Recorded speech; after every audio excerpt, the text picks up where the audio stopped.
تو جمال بنا، موسیٰ میں پہنچا تو ہیبت بنا، وہی علی جو عرش منیر پہ پہنچا تو اولا بنا، منبر غدیر پہ پہنچا تو مولا بنا۔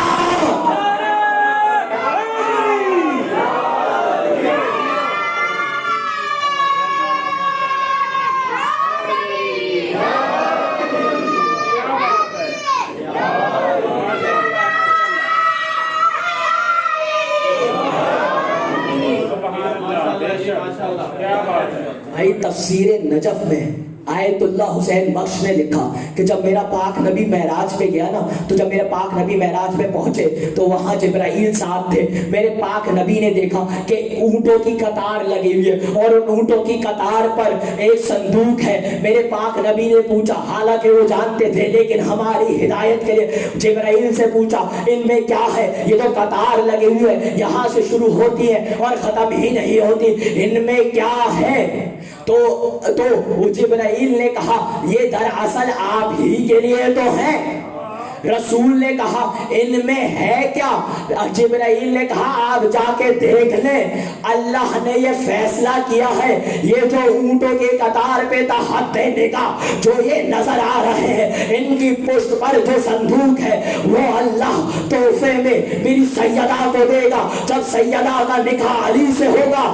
میرے رسول نے کہا ان میں ہے کیا؟ جبرائیل نے آپ سے ادب کر کے کہا آپ ہی کے لیے تو ہے، جا کے دیکھ لیں۔ میرے نبی ان اونٹوں کی قطاروں میں جو صندوق تھے ان میں دیکھنے لگے، ان میں 1000 کتابیں موجود تھی اور ایک کتاب کے اندر 1000 علی کی فضیلتیں تھی۔ بھائی جو سیدہ کا حق کھائے وہ بھی لعنتی ہے، جو اللہ کا تحفہ چھپائے وہ بھی لعنتی ہے۔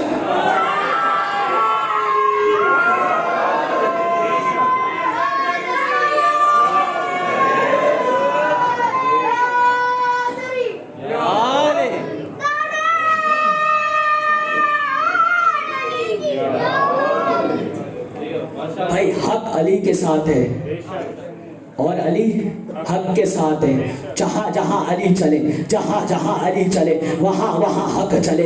حق کیا کیا ہے بھائی؟ دین حق، قرآن حق، داؤد حق، موسیٰ حق، عیسیٰ حق، یوسف حق، یعقوب حق۔ تا قیامت جو بھی تا قیامت حق پر ہوگا وہ علی کے پیچھے پیچھے ہوگا۔ بھائی آدم سے لے کر خاتم تک، آدم سے لے کر عیسیٰ تک سب حق، یوسف حق، یعقوب حق، موسیٰ حق، ادریس حق، سب حق۔ اور میرا نبی کہہ رہا ہے جہاں جہاں حق ہے، جہاں حق جو ہے وہ میرے علی کے پیچھے پیچھے ہے، یعنی حق علی آگے حق پیچھے، علی آگے حق پیچھے۔ میں نے تاریخ میں صرف ایک ہی چیز دیکھی جہاں علی پیچھے تھے، مباہلے کا میدان تھا اور سیدہ آگے تھی۔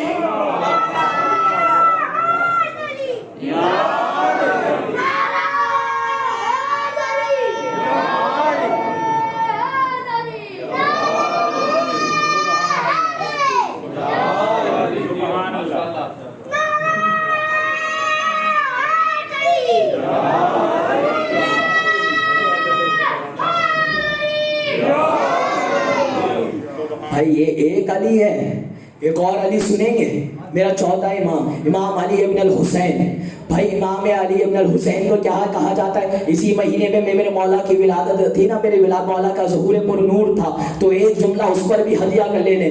بھائی کیا ہے کہ میرے مولا کو کیا کہا جاتا ہے؟ زین العابدین۔ اہل سنت کتاب میں لکھا تھا، اہل سنت مؤلف نے یہ لکھا کہ بھائی ایک دفعہ شیطان اللہ کی بارگاہ میں آیا، کہا کہ اس وقت میں ہر کسی کو بہکا سکتا ہوں۔ اللہ نے کہا تو سب کو بہکا سکتا ہے لیکن ایک بندہ موجود ہے جسے تو نہیں بہکا سکتا۔ شیطان نے کہا میں بھی بہکا کے اسے دکھاؤں گا۔ اس نے میرے اللہ نے کہا وہ میرا سید سجاد وہ علی ابن الحسین ہے۔ شیطان سانپ کی صورت میں پہنچا، میرے علی ابن الحسین میرے چوتھے امام عبادت کر رہے تھے، نماز پڑھ